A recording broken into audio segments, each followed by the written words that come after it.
Mas vamos à palavra de hoje. Vamos abrir, eu estou com a Bíblia aberta aqui em Mateus capítulo 7. E eu vou ler aqui 2 versículos e trabalhar em cima deles em outros versículos também. Mateus 7, 13 e 14. Entrai pela porta estreita, larga é a porta e espaçoso o caminho que conduz para a perdição. E são muitos os que entram por ela, porque estreita é a porta e apertado o caminho que conduz para a vida, e são poucos os que acertam com ela. Eu quero começar, depois de ler esse texto, fazendo uma pergunta para você. Isso aqui é o Evangelho da Graça de Deus?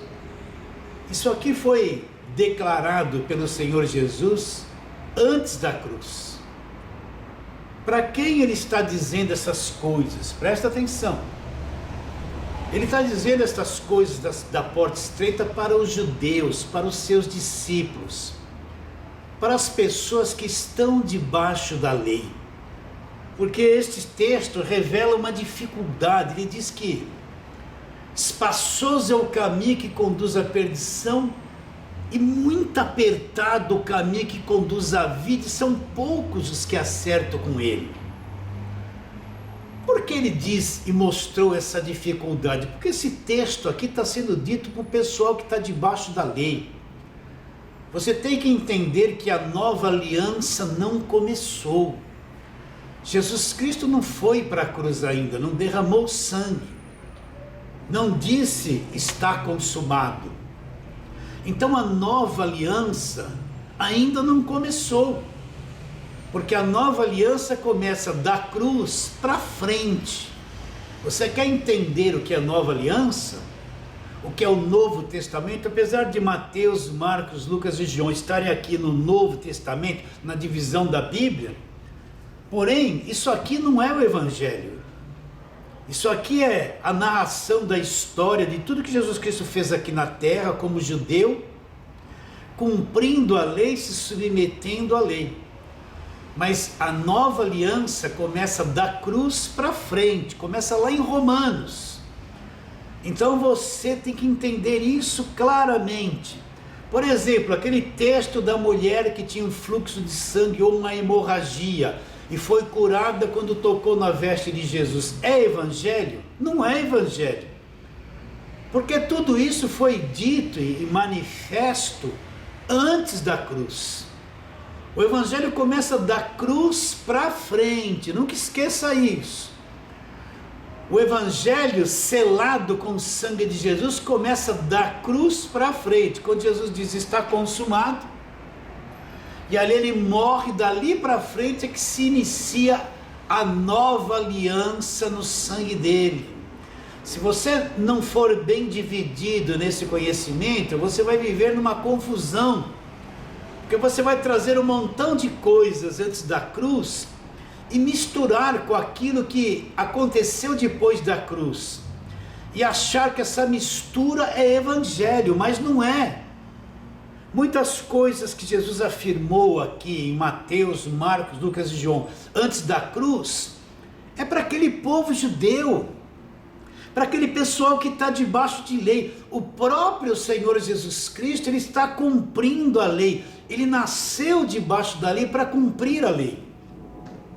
Então qual a conclusão que a gente chega? É que essa porta estreita, porque ela é estreita? Porque a lei, tudo era estreito. A porta estreita era a dificuldade de se cumprir a lei, de cumprir-se todas as obras da lei. Então Jesus disse, olha, espaçoso é o caminho que conduz à perdição, muitos entram nele, mas é apertado o caminho que conduz à vida, porque o caminho da lei era apertado, era por obras, exigia a perfeição de quem jamais teria condições de ser perfeito. Então vamos trabalhar nisso. Eu sei que eu já falei muito a respeito disso, mas vamos trazer mais clareza sobre esses textos. Então vamos lá para Gálatas capítulo 4, porque você tem que entender que o verbo se fez carne, e se fez homem na pessoa de Jesus Cristo. Jesus Cristo é Deus em forma de homem. O que ele veio fazer? Ele veio cumprir o Velho Testamento, ele veio cumprir a lei, nos libertar da lei e estabelecer uma nova aliança. Você tem que ter essa divisão dentro de você com muita clareza, com muito entendimento, para não gerar confusão na tua mente e no teu coração. Então, Gálatas capítulo 4, preste muita atenção nisso. Versículo 4, diz assim: vindo porém a plenitude do tempo, Deus enviou o seu Filho, nascido de mulher, nascido sob a lei. Para quê? Para resgatar os que estavam sob a lei, a fim de que recebêssemos a adoção de filhos. O que Paulo está esclarecendo nestes versículos? Que quando o tempo se cumpriu, então Deus enviou o seu Filho, olha lá, nascido de mulher, nascido debaixo da lei. Então você tem que entender que quando Jesus nasce, ele nasce debaixo da lei. A nova aliança não está em vigor, ele nasce como judeu, nasce debaixo da lei para resgatar todos aqueles que estavam debaixo da lei. Então, sendo assim, Jesus nascendo debaixo da lei, ele vem para quê? Para ser um cumpridor da lei. Ele vem cumprir toda a velha aliança, ele vem ser o Cordeiro de Deus, o último sacrifício da lei.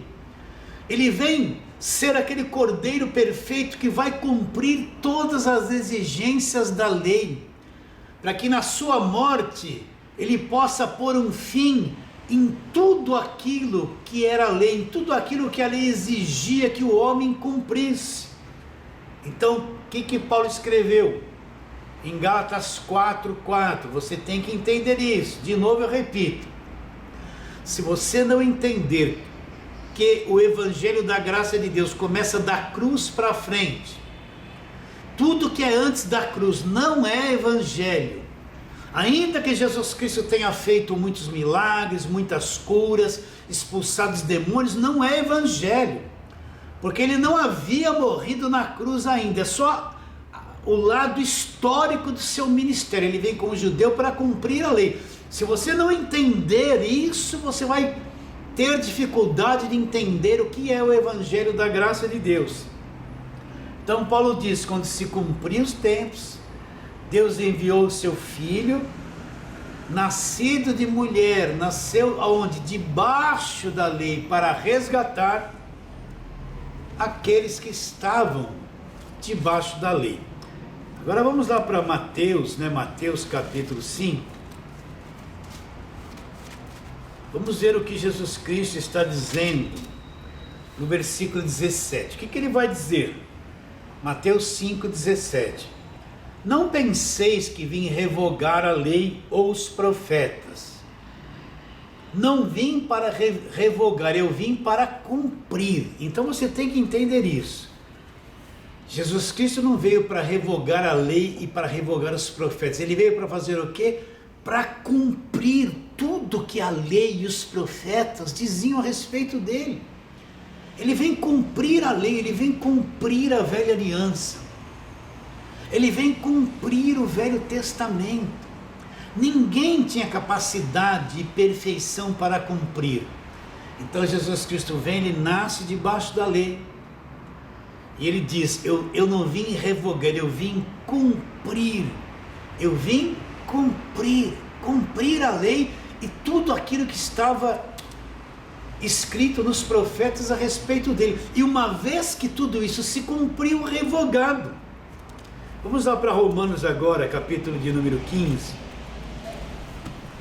Romanos, capítulo de número 15. Isso vai trazer bastante clareza no seu coração.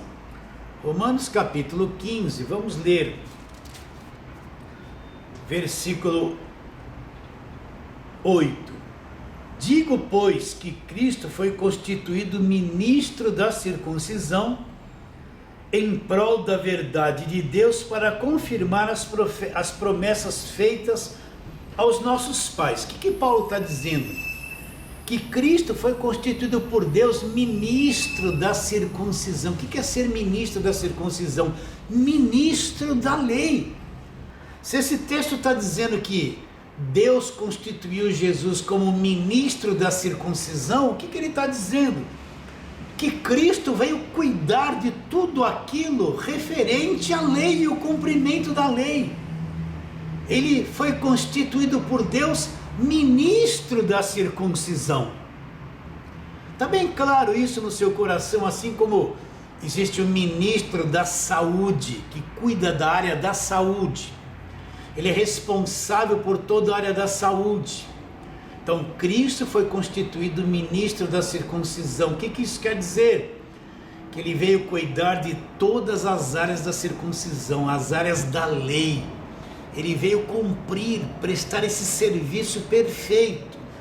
Por isso que ele foi chamado ministro da circuncisão. Está bem claro isso? Qual o texto que nós estamos lendo? Mateus 7, 13 e 14. Entrai pela porta estreita, porque larga é a porta e apertado o caminho que conduz à vida, e são poucos os que entram por ele. Larga é a porta e espaçoso o caminho que conduz à perdição, e são muitos. Eu estou te explicando que isso não é evangelho. Para quem Jesus está pregando essas coisas? Para os judeus, para aquelas pessoas, para os seus discípulos. Todos que são judeus estão debaixo da lei. A porta estreita, porque na lei o caminho era estreito. Você precisava ser perfeito para entrar na vida, e na lei não tinha espaço para isso. Essa porta estreita não tem nada a ver com o evangelho da graça de Deus. São coisas que Jesus ensinou para os judeus antes da cruz.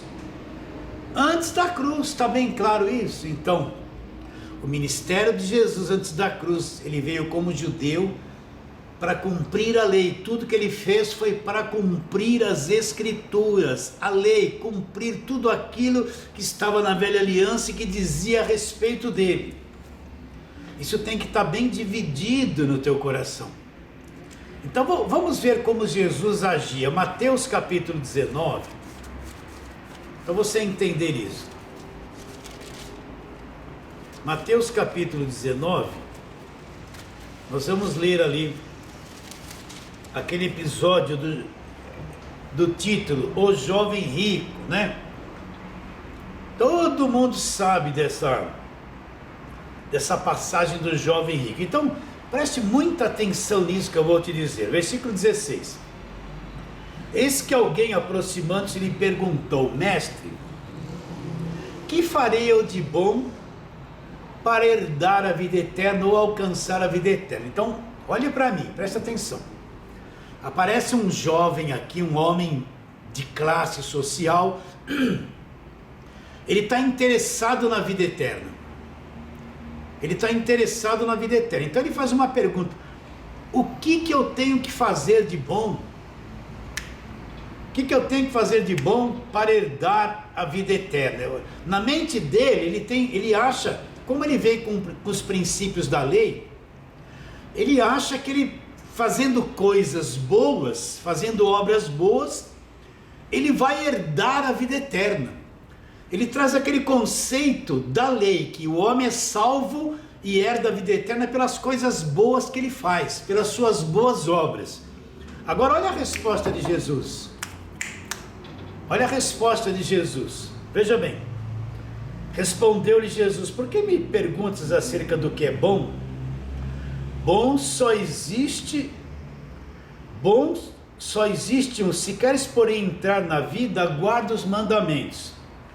E ele perguntou: quais? Respondeu Jesus: não matarás, não adulterarás, não furtarás, não dirás falso testemunho, honra teu pai e tua mãe, e amarás o teu próximo como a ti mesmo. Olha que coisa interessante, ele vem interessado na vida eterna, na concepção dele, que é uma concepção da lei, ele pode fazer obras boas para ter a vida eterna. E para onde Jesus direciona ele? Jesus não teria que falar para ele: olha, pela graça sois salvos mediante a fé, isso não vem de vós, é um dom de Deus. Jesus não teria que ter pregado para ele: você não precisa fazer nada, basta acreditar em mim, que você vai ter a vida eterna sem nenhuma obra e sem guardar a lei. Agora, por que Jesus não falou isso para ele? Porque Jesus está cumprindo a lei. Vocês estão entendendo? Jesus é servo da circuncisão, ele está cumprindo a lei. Jesus não pregou o evangelho da graça de Deus para ele. Por quê? Porque o evangelho da graça de Deus, ele vai começar depois da cruz. Vocês estão entendendo o que eu estou dizendo? O evangelho da graça de Deus vai começar depois da cruz. Não está em vigor ainda. Jesus vem cumprir a lei. Então esse homem vem interessado na vida eterna. Jesus não falou nada da graça de Deus para ele. O que Jesus falou para ele? Sabes os mandamentos, e apontou ele para a lei. Por que ele não pregou o evangelho da graça de Deus para esta pessoa? Vou repetir. Porque ele está cumprindo a lei, ele é servo da lei. A lei está em vigor. Ele não podia pregar o evangelho da graça de Deus porque ele não havia passado pela cruz ainda, e o evangelho da graça de Deus, a nova aliança, não havia começado, porque o sangue dele não havia sido derramado. Vocês estão entendendo? Jesus não pregou o evangelho da graça de Deus para ficar bem na tua mente. Ele podia ter dito: olha, pela graça sois salvos mediante a fé. Você não precisa fazer nada não, é um dom de Deus, ele te dá isso gratuitamente. Ele não fez isso. Mas, no entanto, Jesus se voltou para a lei e falou para ele: sabes os mandamentos? E citou a lei, porque o único caminho antes da cruz era a lei, citou a lei para eles. Está bem claro isso no teu coração? Vamos para outro texto aqui mesmo em Mateus. Repare bem, Mateus capítulo 8, nós vamos encontrar aquela famosa passagem do leproso. Mateus capítulo 8, versículo 1. Ora, descendo ele do monte, grandes multidões o seguiram. E eis que um leproso, tendo se aproximado, adorou, dizendo: se queres, pode purificar. E Jesus, estendendo a mão, tocou-lhe, dizendo: quero, fica limpo. E imediatamente ele ficou limpo da lepra. Disse-lhe então Jesus: olha, não digas a ninguém, mas vai, mostra-te ao sacerdote e faz a oferta que Moisés ordenou para servir de testemunho ao povo. Olha que coisa interessante, esse leproso, um homem angustiado, doente, ferido, triste, depressivo, ele vem pedir que Jesus cura ele. Se o Senhor quiser, pode me curar. Jesus disse: quero ir, e tocou nele, ele ficou limpo da lepra. Agora, olha que coisa interessante, para onde Jesus direciona o leproso? Jesus direciona o leproso para a oferta que Moisés ordenou na lei. Na lei, quando o leproso era purificado, ele era curado, ele fazia uma oferta e mostrava-se ao sacerdote, para o sacerdote declarar que realmente ele estava curado. Olha, depois que Jesus curou ele, que ele foi curado, olha o que Jesus pede: para ele cumprir a lei, para ele obedecer aquilo que a lei pedia. Olha lá, então disse-lhe Jesus: olha, não digas a ninguém, mas vai, mostra-te ao sacerdote e fazer a oferta que Moisés ordenou para servir de testemunho ao povo. Jesus direciona ele para fazer a oferta de acordo com a lei e se mostrar ao sacerdote. Você pode encontrar esse texto lá em Levíticos 14, versículo 1 e 32, a oferta da purificação do leproso. Recapitulando, por que Jesus mandou ele fazer o sacrifício da lei? Porque Jesus mandou ele para o sacerdote, né? E servir de testemunho. Porque Jesus direcionou ele para a lei. Por quê? Porque a lei está em vigor. Não estava em vigor o evangelho da graça de Deus ainda. Então Jesus, depois de curá-lo, leva ele a cumprir o sacrifício da lei e também se mostrar ao sacerdote como a lei pedia. Por que Jesus falou isso? Porque o Novo Testamento não começou. Pastor, o senhor está repetindo muito isso, eu preciso falar assim. para que você memorize isso, para que os véus da mente que a lei causou, esses véus, limpe a tua mente por completo. Então, por que Jesus direcionou ele ao sacrifício da lei e ao sacerdote? Porque a nova aliança não está em vigor. Jesus não morreu na cruz, o sangue não foi derramado. Logo, essa passagem aqui não é evangelho da graça de Deus. Isso aqui é a história dos feitos de Jesus Cristo cumprindo a lei. Por isso que Jesus direcionou ele a cumprir a lei. Vamos ver outra coisa, Mateus capítulo 15. Outro texto interessante que vai ser mostrado aqui. Mateus capítulo 15,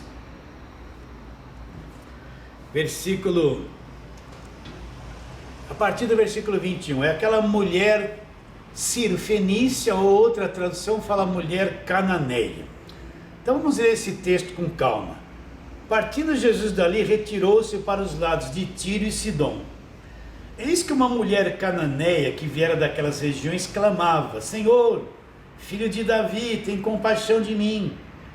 Minha filha está horrivelmente endemoniada. Ele, porém, não respondeu palavra. Os seus discípulos, aproximando-se, rogaram-lhe: despede-a, pois vem clamando atrás de nós. Mas Jesus respondeu: não fui enviado senão as ovelhas perdidas da casa de Israel. Ela, porém, veio e adorou, dizendo: Senhor, socorre-me. Olha como Jesus foi duro com essa mulher. Então ele, respondendo, disse: não é bom tomar no pão dos filhos e lançá-los aos cachorrinhos. Ela contudo replicou: sim, Senhor, porém os cachorrinhos comem das migalhas que caem da mesa dos seus donos. Então lhe disse Jesus: ó mulher, grande é tua fé, faça-se contigo conforme queres. E desde aquela hora sua filha ficou sã. Essa mulher ela era sírio-fenícia, ela não pertencia ao povo judeu. Ela veio clamando atrás de Jesus. E Jesus, por que não atendeu ela? Ela era uma gentia, como eu, como você. Por que Jesus não atendeu ela? Os discípulos chegaram: Senhor, atende essa mulher porque ela vem gritando aqui atrás de nós. Mas por que Jesus não ligou para ela? Por que Jesus desprezou? Porque ela não fazia parte do povo judeu. E o que Jesus respondeu para eles? Eu não fui enviado senão as ovelhas perdidas da casa de Israel. Olha as palavras de Jesus. Era uma mulher gentia, uma mulher cananeia, e Jesus disse: eu não fui enviado para ela. Eu fui enviado para quem? Para as ovelhas perdidas da casa de Israel. Eu fui enviado para os judeus, e não atendeu ela. E quando ela se aproximou dele e o adorou e pediu socorro, o que ele disse? Não é bom tomar no pão dos filhos e deitá-los aos cachorrinhos. O que Jesus quis dizer com isso para ela? Ele era o pão dos filhos. Quem eram os filhos? Os filhos eram os judeus. Você sabe que os judeus se achavam superiores e tinham os demais povos como cachorrinhos, uma raça inferior. Eles eram os portadores da lei e se achavam superiores das demais raças. E na lei era proibido um judeu entrar na casa de um gentil. Você sabia disso? Então Jesus tratou ela duramente. Não é bom tomar o pão dos filhos e deitá-lo aos cachorrinhos. Tratando ela como o judeu trataria um gentil, como um cachorrinho. Ela respondeu, sim, Senhor, mas por isso os cachorrinhos comem das migalhas que caem da mesa dos seus donos. Então ela falou: tudo bem, eu entendo que os judeus nos consideram cachorrinhos, mas eu só quero uma migalhinha. Os cachorrinhos comem das migalhinhas que caem da mesa dos seus donos. Jesus conferiu essa bênção para ela. Mas Jesus falou: não fui enviado, presta atenção nessa declaração dele, senão as ovelhas perdidas da casa de Israel. O tempo dos gentios não havia começado ainda. O evangelho da graça de Deus não estava em vigor ainda. Jesus não havia passado pela cruz, derramado sangue, estabelecido a nova aliança. Por isso que ele afirmou que não havia sido enviado senão as ovelhas perdidas da casa de Israel. Ele está cumprindo a lei. Ainda não era permitido pregar o evangelho aos gentios. Por isso que ele disse: fui enviado às ovelhas perdidas da casa de Israel. Vamos agora para Mateus capítulo 10. Jesus mandou os discípulos pregarem o evangelho, mas Jesus não autorizou os discípulos pregarem para os gentios, mandou pregar só para os judeus. Vamos ler aqui Mateus capítulo 10. Nós vamos encontrar aqui Jesus recrutando os seus discípulos. Vamos lá, Mateus 10, versículo 1. Tendo chamado os seus 12 discípulos, deu-lhes autoridade sobre espíritos imundos, para expelir demônios e para curar toda sorte de doenças e enfermidades. Agora ele vai citar aqui o nome dos 12. E o nome dos 12 discípulos são esses: Simão, por sobrenome Pedro, André, seu irmão, Tiago, filho de Zebedeu, e João, seu irmão, Filipe, Bartolomeu, Tomé, Mateus, o publicano, Tiago, filho de Alfeu, e Tadeu, Simão, Zelote e Judas Iscariotes. Ele chamou os discípulos. Agora, qual a instrução que Jesus vai dar para os seus discípulos? A estes 12 enviou Jesus dando as seguintes instruções: não tomei rumo aos gentios, e nem entreis em cidade de samaritanos. Olha que coisa interessante. O evangelho não é para todos, mas o evangelho não está em vigor. Jesus não morreu na cruz. Então, qual instrução Jesus dá aos discípulos? Jesus não autoriza eles a pregar o evangelho aos gentios, só aos judeus. Por quê? Porque a nova aliança não está em vigor. Olha, isso aqui está diante dos nossos olhos. Está diante dos nossos olhos. Você entende? Então olha lá, vou ler de novo. A estes 12 enviou Jesus dando as seguintes instruções: não tomei rumo aos gentios, e nem entreis em cidade de samaritanos. Então Jesus mandou eles pregar o evangelho, e era proibido entrar na terra dos gentios. Eles não foram pregar para gentios. Jesus não autorizou eles a pregar aos gentios, e também não autorizou eles a pregarem para os samaritanos. Por quê? Porque os samaritanos eram a mistura do povo judeu com os gentios. Alguns judeus se casaram com gentios, e na lei nenhum judeu poderia casar com povos de outra raça, se tornaria um povo mesclado, perderia a raça pura dos judeus. Então esses samaritanos eram uma mistura de judeus com as outras raças. Então o judeu legítimo não considerava os samaritanos com sangue puro.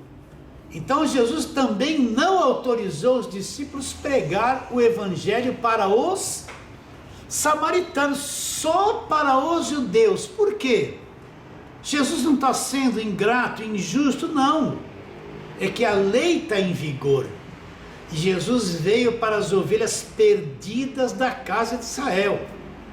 A nova aliança não começou ainda, porque Jesus não foi para a cruz, o sangue não foi derramado, e a nova aliança não foi estabelecida. O evangelho da graça de Deus ainda está oculto.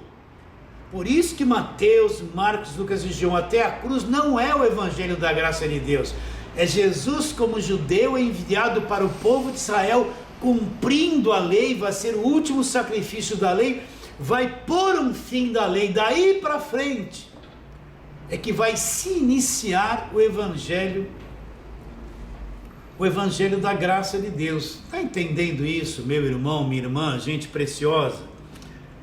Então a porta estreita não faz parte do evangelho. Vamos voltar lá, Mateus capítulo 7, versículos 13 e 14. Para quem Jesus está falando isso? Ele está falando isso para aquele povo judeu que está ao redor dele. O que está em vigor? O que está em vigor? Está em vigor a lei. A lei era a porta estreita. Ninguém era perfeito, ninguém conseguia cumprir a lei. Por isso que ele diz assim: entrai pela porta estreita, largue a porta, espaçoso o caminho que conduz à perdição, E são muitos os que entram por ela, porque estreita é a porta e apertado o caminho que conduz à vida, e são poucos os que acertam por ela, porque na lei e as obras da lei ninguém conseguia cumprir. Por isso que a porta para a perdição era larga, porque ninguém conseguia cumprir a lei. Agora, o caminho da vida era muito estreito, porque precisava cumprir a lei, pouquíssimos acertavam com ele. Agora, o que foi posto na nossa cabeça que era essa porta estreita? Proibições, não é verdade? Vamos falar um pouquinho das mulheres. Quando você vê um pentecostal do fogo, cego do Evangelho da Graça de Deus, pregando sobre a porta estreita, o que ele vai falar para você que é porta estreita? É um monte de proibições. Ele vai falar para a mulher que ela não pode cortar o cabelo, que ela não pode pôr certas roupas, que se ela passar na unha dela um pouquinho de esmalte é do capeta, né? Se ela pôr uma sombra, pintar a face para ficar mais bonita, é Jezabel, é o diabo.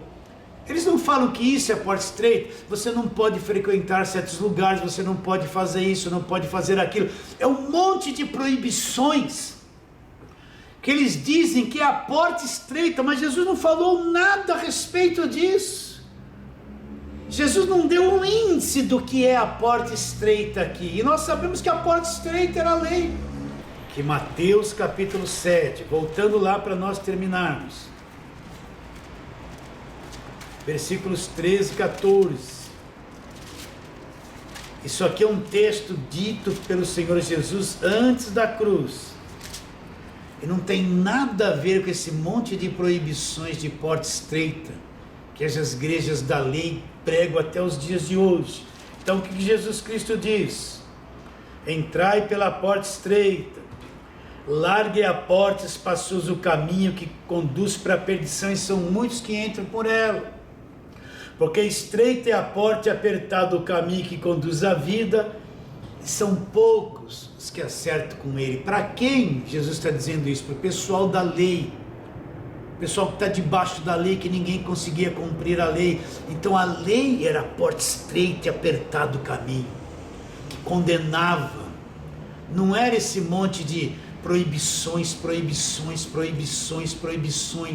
esse jugo pesado que o pessoal põe em cima das pessoas, esse jugo que atrapalha o relacionamento de marido e mulher, de pais, filhos e pai.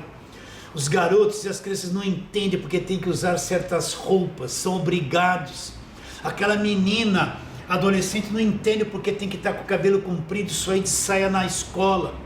Aí ela chega lá na escola, tem um monte de meninas de calças escolares, e ela é discriminada porque tem que estar com aquela aparência de santidade falsa. Tem que estar ali, entrai pela porta estreita, que não tem nada a ver com esse monte de proibições. Quando eu falo assim, eu não estou falando nada contra as pessoas, contra as irmãs, contra os irmãos. Mas quem não entendeu que a lei é escravidão, vive em escravidão. Quem não entendeu que o evangelho começa depois da cruz, e você vê as cartas de Paulo, Paulo nunca falou nada da roupa de ninguém. Paulo nunca citou que roupa você tem que usar ou não tem que usar. Paulo disse: tudo me é lícito, mas nem tudo convém. Então você usa a roupa que você tem liberdade de usar. Se você vai pôr uma roupa que não convém, então não ponha. Mas Paulo nunca escravizou a igreja com esse tipo de palavreado, de porta estreita. Ele nunca nem citou a porta estreita nas cartas dele. Então, meu irmão, minha irmã, seja livre. Eu sei que muitos que vieram de igrejas de lei estão se chegando a nós, ainda tem aqueles costumes do cajado, né? Se liberte disso, se liberte de todas essas coisas, se liberte. Essa falsa porta estreita que o legalismo pôs não é o evangelho. A verdadeira porta estreita é a lei. Essa é que é a verdadeira porta estreita, que escraviza e que mata as pessoas. Você aceita a palavra de hoje? Foi muito bom estar com você, e eu tenho essa convicção no meu coração que essa palavra chega até você e vai te libertar, e conhecereis a verdade conhecida vos libertará. Foi muito bom estar com você. Eu sei que você está aí, quero declarar que eu vos amo muito no Senhor, e como já disse, tenho um grande interesse na sua vida. Não esqueça isso. E o objetivo principal de estarmos aqui é você. Você é o nosso alvo principal. E vou me despedindo de todos vocês, declarando aquilo que eu já disse em outras lives. A tua vida, minha querida irmã, meu querido irmão, a tua vida vale mais que o mundo inteiro.